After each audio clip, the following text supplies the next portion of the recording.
Kalian pasti pernah denger Linus Tech Tip, Hardware Unbox, sama Gamer Nexus. Ya, 2 minggu terakhir tuh banyak banget pembahasan tentang labs dari Linus Tech Tip. Nih videonya. How many of you have seen a review of a component from LTT? You know, like a graphics card or a CPU? Yeah? This is where it happens. The difference between us and somebody like Gamers Nexus or Hardware Unboxed is we test new components, new tests every time.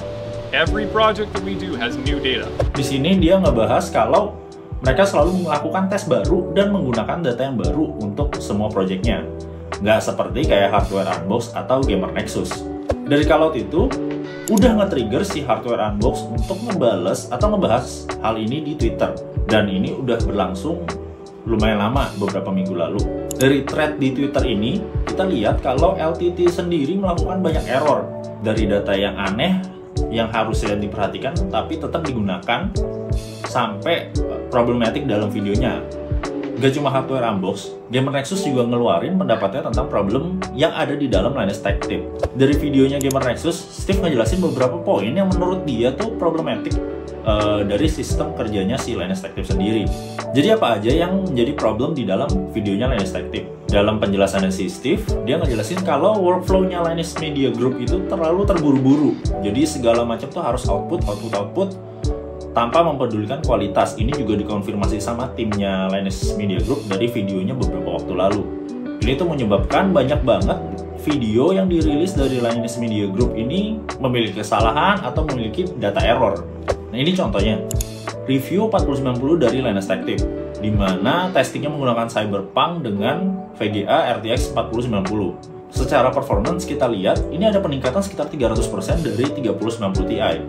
Dimana kalau kita lihat reviewer-reviewer di luar sana, rata-rata punya perbedaan angka tuh di 70-75%. Jadi ini mungkin secara angka anomali atau kita bisa sebutnya outlier.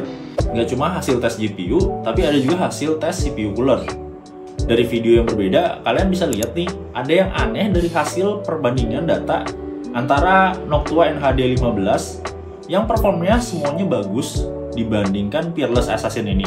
Cuma kalau kita lihat di bagian Ryzen 7700X, tiba-tiba Noctua tuh kalah dan jaraknya lumayan jauh. Nah kalau secara data, ini harusnya nggak terjadi, karena kalau kita lihat CPU-CPU lainnya yang lebih tinggi atau lebih rendah, Noctua tuh selalu perform lebih bagus.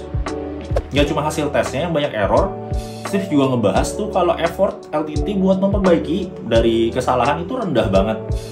Jadi biasanya mereka tuh hanya ngerevisi dengan tanda bintang di dalam videonya. Jadi misalkan ada kesalahan yang disebutkan atau bahkan ada informasi yang kurang tepat, mereka hanya memperbaiki dengan tanda bintang dan diberikan perbaikannya. Mungkin gue nggak bisa bahas detail banget di dalam video ini. Kalian bisa nonton penjelasannya dari Steve di Gamer Nexus. Menurut gue ini bakal jadi wake up call buat customer dan beberapa reviewer di luar sana. Secara review-review tentang produk online ini tuh kalian harus pelajari dulu, bandingkan dengan reviewer lain apakah datanya valid atau enggak. Nah menurut kalian gimana? Apakah di Indo tuh standar review produk tuh udah setinggi dengan reviewer-reviewer di luar sana kayak Gamer Nexus? Kayak biasa jangan lupa like sama follow buat dapetin update-update tech lainnya.